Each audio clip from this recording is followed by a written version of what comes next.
Once upon a time, there was a little girl who lived in a very, very big house, and she was the daughter of a very, very rich family, and she was the only daughter, but her mommy and daddy were very, very cruel and very, very mean. She lived in one of the biggest houses in the town, but she felt like she wanted to escape, and that's exactly what she tried to do. One night, when her mommy and daddy were asleep, she sneaked out from underneath the very heavy blankets, and she put on some warm clothes so she can go out in the night. Now, did I tell you that this story was about 200 years ago, when there was no electricity, and the girl had to find some candles and some matches so that she could find her way outside? Well, she found the candles and she found the matches. And as she walked down the big long hallway to the big round staircase, she almost dropped the matches and woke up her parents. "I don't want to wake up my parents," she said. "If they catch me, I'll never get out of this big house." You see, one of the reasons why she didn't like to stay there was because the house had 20 slaves and maids and cooks and cleaners, and the mommy and daddy were always shouting and hitting and making them do all the work.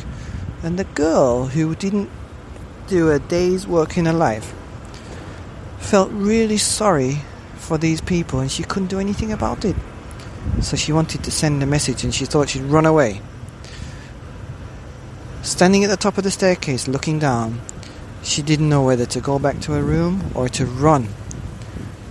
She took a deep breath, put the candles in her pocket, and tiptoed down the steps.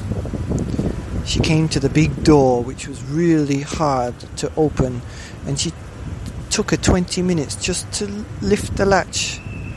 She lifted it off, opened the door, and stood outside in the dark, pitch-black night. It was very quiet, but when she lit the match and she put the candle on and put it in the lantern, she was able to see. And the light shone the path down all the way to the road. So she walked down there quite quickly because she didn't want to wake up her mum and dad. When she got to the bottom of the road, there was a path going to the right and to the left. But she didn't know where she was going, so she just went, this one. And she went left. And she followed the road all the way down to the forest. And there was 2 entrances to the forest, and she didn't know which one to take. So she went, this one. And she went right. And she went right into the deep, dark forest. And she was scared. She was scared because she didn't know what was in the forest, and she heard lots of stories of wolves and bears and gruffalos and all kinds of things. But you know what? She'd never seen a gruffalo or a bear or a wolf, but she'd seen her mommy and daddy hitting all these cleaners and workers, so she knew she was definitely scared of that. But she didn't know what she was scared of because she hadn't seen anything in the forest. She'd never been there before. So she started to walk into the deep, dark forest. And then she started to hear noises, and the noises grew louder and louder.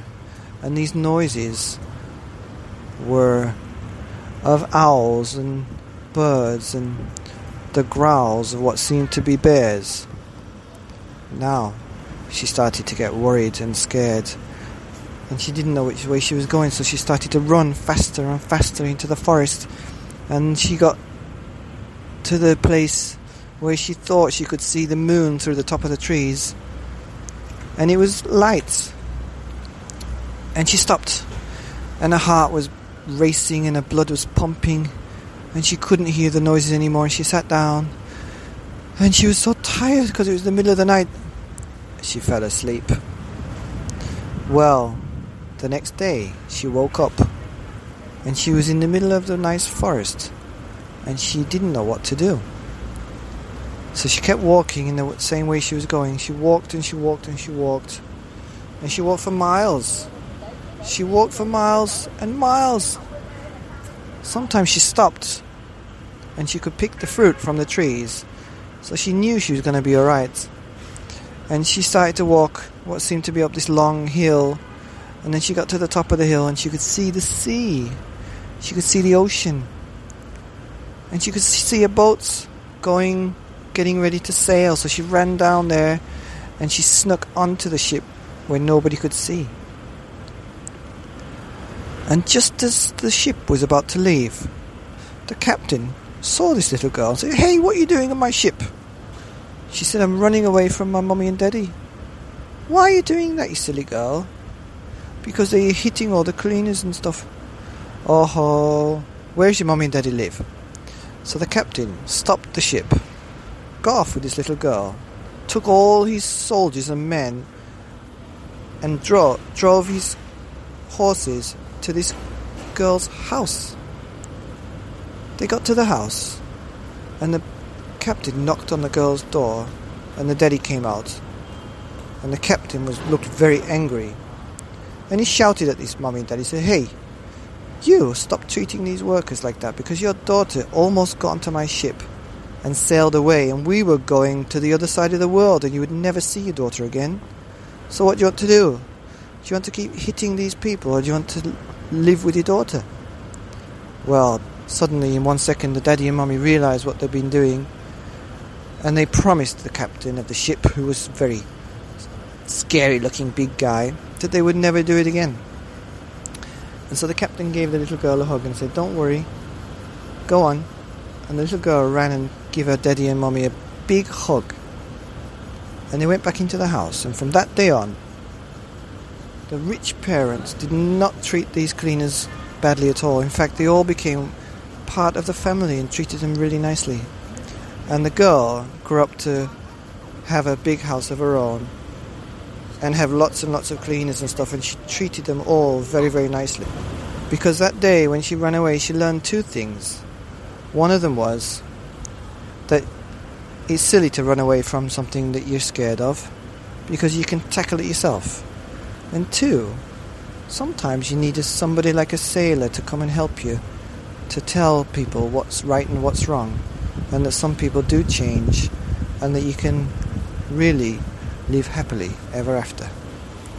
The end.